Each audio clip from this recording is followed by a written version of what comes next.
Welcome back to Third Phase Moon. Blake Cousins here. We've got a special for you tonight, so buckle up, everybody. Is S4 real? Does it exist like Bob Lazar stated in the past? Well, we have an exclusive from Kyle from UFO Proof who discovered S4, and it does truly exist. According to Google Maps, Kyle from UFO Proof shared this information with us earlier, and we're going to share it with the world right now. Take a look at this special report by Kyle from UFO Proof and his discovery of S4. You can see we are at Area 51. This is the Area 51 base. This is off the Groom Lake bed. There you can see the base right there. And if you follow it around, that is the Papoose mountain range right there. And there is the Papoose lake bed. You can see it labeled the Papoose Lake. That's the dry lake bed. So everyone was always looking on this side of it, right over here. This is where everyone looks. One guy made a video showing some lines on the mountain that he believed were the doors, even though it was just him putting some lines on there. It wasn't the doors or anything. So I was like, that's where everyone always looks for, because that's the way they assume it's going to be. But it's actually not. If you look at one of the drawings, it's actually by some rocky mountains of, some kind of granite or something like that. That's where the hangar doors were built. So I looked on the opposite side towards these rocky mountains that are over here, and right up here, I found it. And look at this. Google actually has it labeled S4 Research Facility. S4 High Ridge Research Facility. That is the government research facility. That is the mountain in the backdrop, just like the artist rendering. This is the S4 base where Bob Lazar worked at, and it is labeled right there by Google. I don't know how this has been passed up for so long, but I mean, I just, on a hunch, I decided to go on the opposite side and look, and sure enough, just like Bob Lazar said. So the S4 base does exist right next to the mountain, just like he said. I think one of the problems is that everyone was thinking that the base was on the mountains that were right next to the dry lake bed, like right outside of it was the dry lake, because of some of his descriptions. But that is in fact wrong. It wasn't directly on it. See, that's the problem. That's why everyone thinks it was right on the lake bed. It wasn't. The lake bed is obviously like a mile or two away from it, but it was deep up here in the mountains. I mean, and it's perfect to, like, the artist rendering, like, he did a good job at describing what it looked like, because this is exactly the drawing that he had made for it. This is just like it. So it looks like we have some kind of platforms there. I don't know where the base doors are. Probably right back here into this mountain right there. Obviously, he says it's sand textured, so you're not really able to tell. Obviously, the government research facility isn't just these two concrete slabs. There's something there. I don't know where the base doors are. Maybe right there on the side of the hill or something. Maybe on the opposite side. But he said that, you could go around to one side and around to the other. One side had a regular entrance, and the other side had some hangar doors. So maybe the hangar doors might be on the opposite side of these. And what these concrete slabs are, I don't know. Or maybe is it just showing that the research facility is an underground laboratory, and that's all you're seeing is just like the flat roof. But there is no doubt that this is the S4 facility. Clearly you can see that is Area 51. That is the Groom Dry Lake bed. I mean, clearly that is it. And following Bob Lazar's description, going to the south around the Papoose Mountains towards the Papoose Dry Lake bed. Not exactly on a lake bed, but towards it in the mountains, hidden away, is a secret research facility called S4. And Google even has it labeled S4. I mean, that's amazing. And the thing is that I'm assuming that when Google went to go and start getting all this information, that any bases or anything that they found anywhere, the government probably admitted, oh yeah, there's a base here, so you can label that, because we can tell them that there's something there, we just can't tell them what's inside of it. So it shouldn't hurt us if we say, yeah, this is S4. It shouldn't hurt us, obviously, because the thing with Bob Lazar happened how many years before Google even existed? So by the time it got to the people who were actually putting together Google Earth and doing all these things and labeling all these facilities, It's already been 20 years since the Bob Lazar story. The people doing this might not have even heard of Bob Lazar. And the people who granted them permission maybe never even heard of Bob Lazar. So they're like, well, it's a secret research base, but we don't have to tell them what's going on in there. We just tell them it's S4, it's a research base. They probably never even heard of Bob Lazar before. And so they just went ahead and labeled what it actually is. They had no reason to hide it because they don't even know about the story of Bob Lazar admitting that they reverse engineered alien technology at that secret base. Now I'm thinking, because he did say it was on, you could pull up to one side and there was the regular entrance, and then you can go around to the other side and there were the hangar doors there that opened up. So I don't know if this is just the front of it and the hangar doors are around the back of it. I'm gonna have to go back onto Google Maps or Google Earth and check this area out. I gotta say, good work there, Kyle, for bringing the information and having an eagle eye, discovering S4 according to Google Earth. Are they playing some kind of game, or is this actually the facility that Bob Lazar spoke about and broke the news to the world? This is pretty incredible stuff right here, and we even have more incredible stuff. And we're also going to have our special correspondents today chiming in on what they think of Lazar's latest statements and what he knew, and was he right all along. Goof on Radio, Richard Giordano is going to join us, along with Paula Asteria, who's going to chime in, as well as the connection between Bob Lazar's statements and what's breaking today. And we're also going to get to Jim Goodall and his statements in regards to his recent conversation just moments ago with Bob Lazar. Let's just get some insight from Jim right now. Jim, how you doing? What's going on? With the events of this last Thursday on Fox News, I felt I had to call a longtime friend of mine who I've known since before he went to work out in the desert, and that's Bob Lazar. So I called him up, talked to his wife first, that she's sort of his gatekeeper. And I asked Bob, I said, hey, what do you think? You finally been authenticated. And he said, nah, I'm gonna give it a couple days. He said, when I first heard it, he said he was really, really excited. And then he sat down and thought for a second and said, I can't imagine them releasing anything significant. This may be a smoke screen, but in a couple days, get back to me, and I'll, if it's still in the news and if it still hasn't disappeared, I would more than happy to give my opinion. But right now, he said, I'm holding back. But I did talk to Bob. Doc Skinner was in on the conversation, and he had a big smile on his face. For those who don't know, I knew Bob before he went to work out in the desert. And I met him with John Lear. I met him at John Lear's house. And I had just photographed the F-117, and I was the first person to do it. And all the photomats were closed by the time we got back to Vegas. And Lear said, hey, I got a friend coming over. He just moved here from Albuquerque. Seems like a cool guy. I think you'll like him. And in the front door came Bob Lazar, nice guy. And I told him about my dilemma, that I had shots of the F-117. He said, hey, I got a film processing unit at home on the other side of town. Let's go process it. So he jumped in his car. We're about 5 minutes out of John Lear's house. And Bob looks at me and said, I feel sorry for Lear. I said, why is that? I said, well, he's from this incredibly famous, aviation family, Learjet. His dad brought that to the world. And said that, and the son of a bitch believes in UFOs. I mean, he said, how stupid is that? And this is before he went to work out in the desert. And he also said, you couldn't put a gun to my head to convince me that UFOs were real. He said, I'm a nuclear physicist. If I can't put my hands on it or prove it mathematically, it doesn't exist.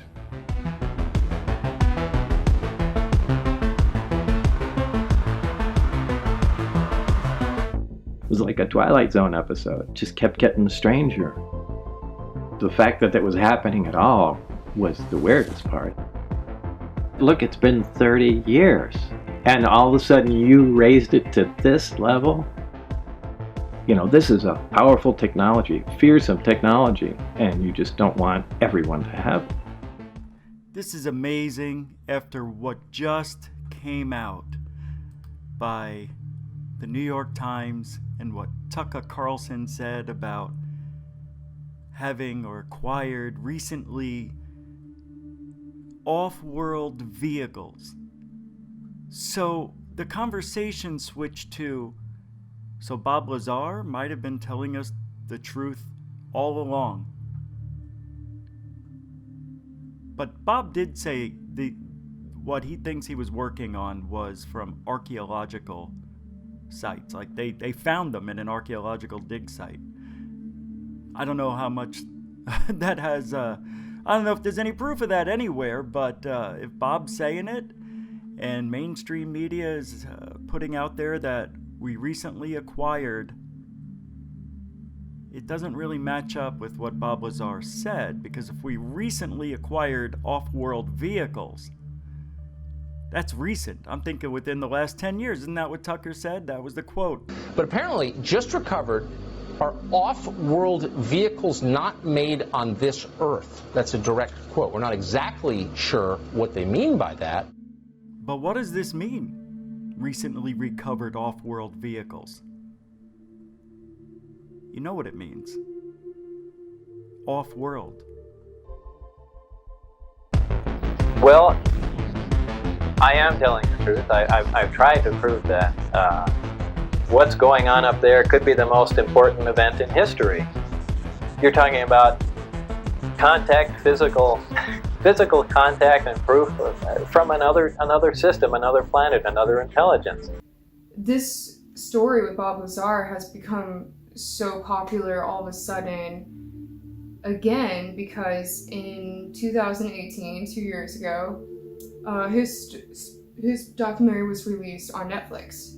So this caused a lot of people in the younger community to start to hear about a story that had never heard about it before. And of course it caused the storm on Area 51. And what is so cool about this to me is that, you know, it kind of ended up being a conspiracy party and it was kind of a joke. But really, it's amazing that this happened because it shows that people are demanding answers and they want them. And as an American, and through the Freedom of Information Act, we should have the answers, especially if our tax-paying dollars are going into these different programs.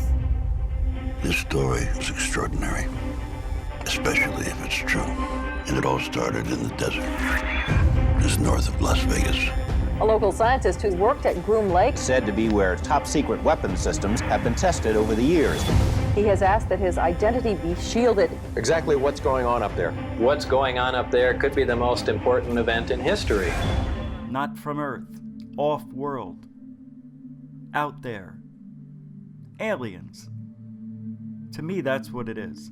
Now, there's no proof of that, but when you're talking about off-world, it's not on the world. So it's definitely off-world. I mean, it sounds like anything is possible nowadays with ufology, with UFOs, UAPs, whatever you want to call them. It's almost as if we may be they could show us an alien vehicle in the next 2 weeks. It wouldn't surprise me at this point. His real name is Robert Lazar. He says he was hired to work at an area called S4, which is a few miles south of Groom Lake. At S4, he says, are flying saucers, antimatter reactors, and other working examples of technology that is seemingly beyond human capabilities. I did not believe that this should be a security matter. Some of it, sure. But just the concept that there's definite proof. We even have articles from another world, another system.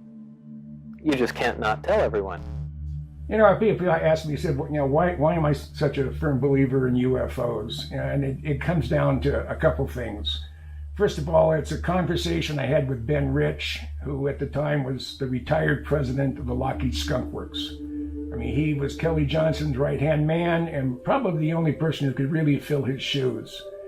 And just before he passed away in December of, I think it was 96, I called him up. He was at USC Medical Center. Now, Ben and I talk once a quarter for 25 years, so he always accepted my calls, and vice versa. And we were talking about all sorts of things that go bump in the night. And I asked him about UFOs, and he said, Jim, we have things out in the desert, and he wasn't referring to Area 51, but we have things out in the desert that's 50 years beyond what you can comprehend. Not what you think you can make in 50 years, but what you can comprehend. And he said, if you've seen movies like Star Trek or Star Wars, we've been there, done that, or decided it wasn't worth the effort. I said, Ben, you want to expand upon that? And in typical Ben Rich fashion, he said, nope. And he passed away 10 days later. These technologies could very well be free energy technologies that could completely change the way we are doing things. And if climate change is such an issue, why aren't we looking into these? I think, and that's exactly what Bob Lazar is saying with his story, is that he wants to disclose these suppressed technologies because apparently they would very much change the world in a much better way. And I think that's what is most important here and what we really need to be looking at here. So I'm excited that Tucker Carlson came out with his latest breaking news. And I do think that the world is ready for this information. Maybe not as much 60 years ago because of religious programming and, you know, everything was just so new 60 years ago. But I think people now are changing the way they think about things and looking at things much differently. I think the media is kind of opening people's minds to the ideas of spacefaring civilizations. And I think at this point in time, we're much more ready to start being disclosed this information. So I do think that this very likely is the craft that Bob Lazar worked on. And what would be the implications if another announcement like that happens? Like the one Tucker Carlson made. How would the world react? How would you react? I know how I would react. Same way I did when Tucker said it the first time. Shocked, bewildered, excited, confused, mad. All emotions erupted at one time here and that, but as the dust is settling, I don't know what to believe. But I'm going to tell you this. I believe we have been visited or they've always been here. What does that even mean? Either they've been here or they're visiting. It's probably both. Look, I misspoke. It's a very interesting time we're living in. We should be careful how we word ourselves, including myself. So we'll be doing everything we can to bring you the truth.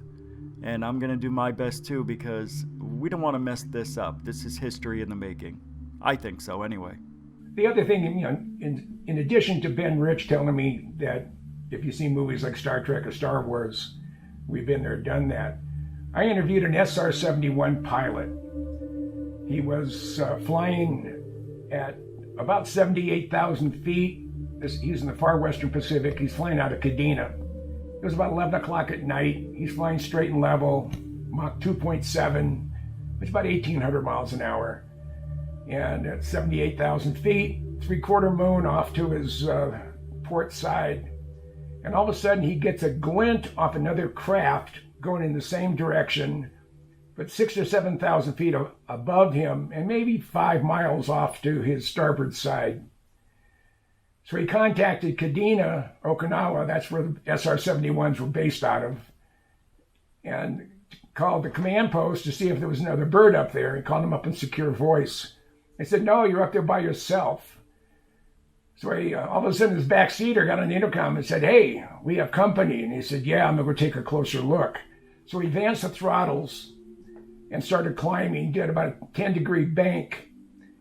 And when he was about still 1,000 or so feet below the object and still a mile or two away, this thing took off at about a 30-degree angle of attack, which is like so, and left him in the dust. He said he lost sight of it between 180 and 200,000 feet. Now that was about 1972. Fast forward to 1980, he's retired from the Air Force. He has his top secret clearance. He applies for a job and gets the job as facility manager at Area 51. So after he was there about a year, he knew most everybody anyway, but after he was there about a year, he started asking everybody, do we have anything that goes Mach 12? And everybody he talked to, and he was friends with them, he drank with them, and he said, nope. it wasn't flown here. It wasn't tested here. So what you're dealing with, I don't know. So I asked, and that's the question he answered when I asked him if he believed in UFOs. Well, I am telling the truth. I've tried to prove that. What's going on up there could be the most important event in history.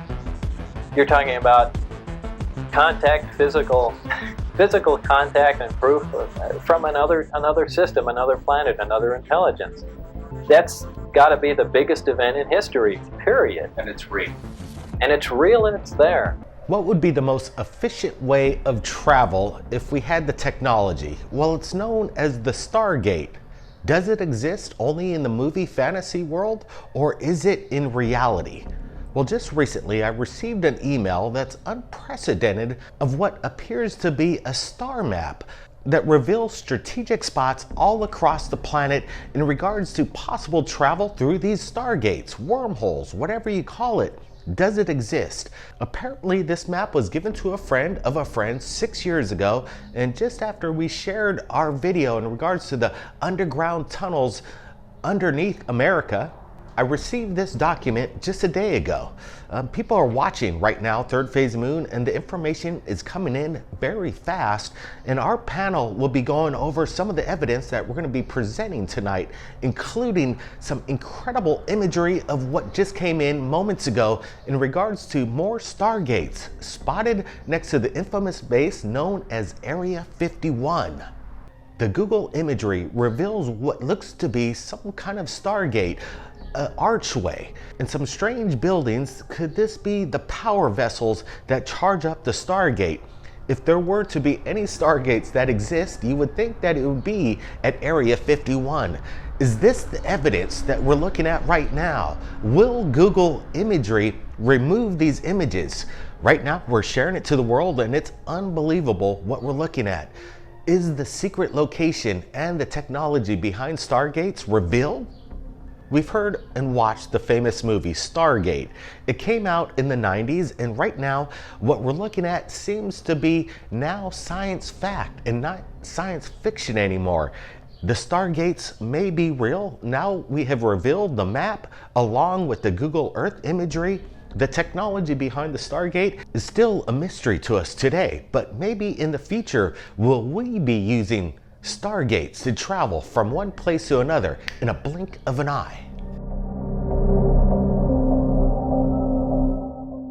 There has been speculation that there's been Stargates that has been created right here on Earth, but then there's speculation as well that they're actually found within our solar system.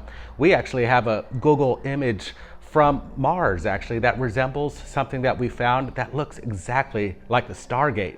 Are these representations that was basically alien reverse engineered that is being used right here on our own planet? Because some of this evidence is kind of mind-blowing. We got this information yesterday, and you see this grid pattern going across the whole entire planet. It seems like they're sectioned and they cross exactly where they need to be to create kind of this like pattern, a grid of Stargates. If that's the truth, what we're looking at is fascinating. Looking at this Google imagery right there at Groom Lake, so close to it, the facility, this hidden base that supposedly has just been revealed just about 4 years ago. First time President Obama actually named Area 51 is the first time ever. Now we're looking at these kind of architectural designs of a possible Stargate. What I'm looking at are these kind of domes, and they kind of look to me like small nuclear power plants. Could this be the engine that powers these high energy portals or wormholes? That's what it's going to take. It's going to take extreme power, and this might be what we're looking at right here. Looking at this Google Earth image is quite compelling. The objects that are around look like balls. First thought would be a radar system, which they have things similar that look similar to that around the world for pilots. It helps them with GPS locations. And the fact that there's multiples lined up side by side kind of scratches that theory in my mind. The fact that they're all together makes me wonder if possibly it might be a power plant for the larger structure at the end of the row, which I think is like 15 feet across, I think 5 meters across. So it's a decent size. You could walk through it. And what if these towers are actually generators to power this possible Stargate? Now, if we look back, the last episode we did, we had this one map with very strategic lines. It was done by either an architect or a draftsman. And it showed all the locations of these different underground bases. And one at the top was Groom Lake, and it was the only one with a symbol of a triangle in the circle. The rest did not. So it made me, when I think triangles, I think Stargates. For some reason, it's just the way I think. But to see that, and then now we get this map showing, I think it's 25 Stargates around the world, and one of them's at Groom Lake. And then we have this Google Earth image. Pieces are falling into place. It's very, very interesting. Okay, this is unbelievable. I can't believe in a matter of 3-4 days, we're getting maps that may have to deal with aliens and UFOs. First one was the underground tunnel system with possible alien research centers connected to them. This one, well, it's a little more exotic. It's Stargate at Area 51. This is unbelievable. This is really unbelievable what's happening here. We're talking about a way to transfer things from one place to another instantaneously. That's what a Stargate does. And that's what I think we're looking at. If you look at these Google Earth images, you're seeing what looks like Tesla coils. It's a rudimentary mock-up because the computer, the AI or whatever they have on Google Earth, if it's just a shadow that you're seeing, it tries to build what that shadow might be, and it's pretty accurate. And it came up with this Stargate and these, well, I call them joysticks, but it looks like Tesla coils and a gate or something that looks like you would think would be a doorway to wherever. Not only wherever you want to go. There's a map, the Stargate map, and it shows you places, it tells you things, and it's not that hard to see everything that way, but we don't understand what it means though. Like really, like how does it work? What do you have to do with this map? Is there another map that's do they have maps tell you where you land? Where you're going? It looks like it's basically an earthly map, but it does say Stargate, wormholes, things of that nature. Wow! Just when I thought the last submission to Third Phase of Moon was something earth-shattering, here we have in front of us what appears to be a Stargate map.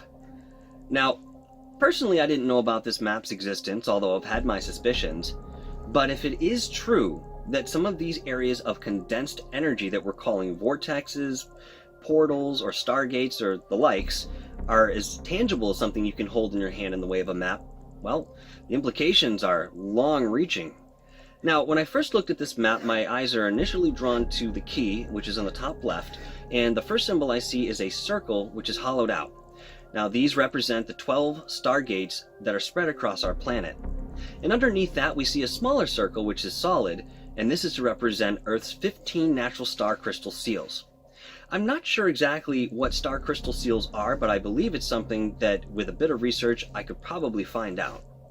Another thing I'll say about this map is that it mentions places of entrance perhaps to the inner Earth. Is this inner Earth the same one that Admiral Byrd had reported, or is this something more in the way of military bases that aren't so far in again, the way that we would think of inner Earth, the way that we discuss? The next symbol that really draws my eye is a square which is filled in, and this indicates parallel Stargate access. Well, that's interesting because if we have that information, we should be able to find them. Dreamland, Groom Lake, Homey Airfield. multiple names of what they call the now infamous Area 51, where it's been rumored that not only are top secret flights going on of craft like the stealth fighter and whatever craft they're working on now, but more importantly, it is the place that's been talked about for decades about holding extraterrestrial craft, possibly bodies and other technology that did not originate from this planet. Now here, this is even better than looking at a map. We are looking at images, 3D rendered images from Google Maps, which show us parts of Area 51 that we would have never seen from, say, the Soviet satellite, which picked up Area 51 and put it on Popular Mechanics on the cover decades ago. To actually see a possible Stargate in Area 51 does not surprise me. The question I'd like to know is it something that is naturally occurring there, which is possibly the entire reason the base was built around that area? Or is this something that we assembled based on taking the Stargate and the equipment from someplace else, such as Iraq? Either way, this ominous looking arch that you go in is really interesting to think that you might be going in, but you're not going to come out at the same location at Area 51 in Nevada. You could potentially go through and end up at another time or another location on the planet Earth or even another planet. Obviously, I'd like to speak to anyone, as would anyone out there, anyone who had been through one of these Stargates. But the mysteries of Area 51, getting one more clue to crack this puzzle, seems to be falling in line as long as Third Phase of Moon viewers keep submitting information such as this. Yeah, it was late last night. We received an email from Yabba Dabba Doo, and we're kind of like looking at some of his information he was sending in, and then this caught our eye right here. It's mind-blowing. We do see the artist representation that Google is trying to kind of create its own pattern. It kind of creates these little generic CGI imagery, but then again, we're looking at this and it has architecture. You can see the angles of whatever this doorway is. I think Google might be interpreting something that's really there on the ground. I have to say we are getting a lot of great stuff being sent into Third Phase of Moon, and we just got those documents and maps the other day, and now we have more coming in. As we see from this one map that has all of these ley lines, it shows all the different locations around the world where there are supposedly Stargates. And it looks like Australia happens to be one country doesn't seem to have one. I mean, there is one offshore, but not on Australia. But everybody else seems to be getting one or two in some cases, as we see. I think here in London there's two, or Britain, that area. But it's a complicated map looking at it. These lines that go in a cross pattern across the globe or really make it hard to analyze very well. It's distracting, but they have a meaning to them, as it's shown in the key on the map. But it's very intriguing. We've been told that there have been Stargates for a long time, so we will have to see. The last symbol I'll mention is the triangle, which is hollow, and this is to represent Earth's 7 unnatural intruder Jehovian seals. Again, I don't know what the seals are exactly, but the words unnatural intruder catch my attention very quickly. Is it possible that these are areas that we've witnessed things coming in of alien origin, or at least they're not supposed to be here in one way, shape, or form? It's possible. Either way, this map is incredible and deserves much more analysis and time to be poured into it to understand the implications behind it. So I would imagine you can go to other universes, galaxies at least. I mean, this is amazing. I never thought I would see something like this. I almost think it's too good to be true, because it really seems like it is. But why would the Google Earth image be up there since August 23rd of 2015? You know, how come I haven't seen it? And I'm a researcher, I look for this stuff. How come nobody brought it to your attention or Third Phase of Moon's attention until now? Same with those maps. Even though those were out there, one or two, but this is a Stargate map. The implications are literally out of this world. It shows on the map there's ley lines, Easter Island, inner Earth horizontal, inner Earth vertical. It's got Machu Picchu on there. Did I say Easter Island? China, North America. There's one thing that really scares me though on there. And what was it? It was Earth 7 unnatural intruder, I believe. Holy mackerel. Okay, it's unnatural. That's alien to me. That sounds like aliens. And is it off-world? Maybe. Or maybe they live in Earth. Because that even looks like a possibility. Especially with the tunnel system that we just saw the other day. I can't tell you the implications here. We've got a 180-day deadline up on the table. People are seeing more UFOs than ever. It was the strangest year last year. You know why? A Stargate map. And an actual, it looks like the machine that could take you from, well, wherever you want to go. Bermuda Triangle, right? Giza Strip. I mean, all these places are on the map. This is really a mind-blowing find. Lots of people have been talking about stargates, natural stargates that exist here all across the planet Earth that allow us to go in from one gate and either end up on another portion of this planet or altogether in another dimension or another timeline or even another galaxy, planet, etc. Now, the great thing about this map is not only does it show where the 12 stargates are naturally occurring stargates, along with the 15 Earth's natural star crystal seals, also ley lines, and I also love the fact that it talks about wormholes. And this is, if everyone already sees, it's a global map. If you focus on the Middle East, you will see there's lots of activity there, which actually falls in line with what historians tell us that pretty much basically all of the modern day religions started from the Middle East. These days, a lot of people can argue that what people thought was a religious holy experience, a supernatural experience, may very well could be explained by an extraterrestrial experience. Also, let me throw one more thing in the loop. A lot of people may recall that during the Operation Iraqi Freedom, that the whole reason that we went into Iraq after 2003 was so we can go and access a Stargate that was right there in Iraq, and also take things that we have, like archaeology, that have to do with the Stargate, for instance, crystal seals and whatever else was left behind by the so-called gods of the past, and bring it here to the United States for whatever purpose. Nonetheless, falling in line with what the maps of the other day of the underground bases in the United States and, of course, throughout the world, I think this map, in conjunction with the other map, really shows us a lot more of what we've been talking about and thinking about. Let me also throw one final thing into the mix. Places like Skinwalker Ranch, Stardust Ranch,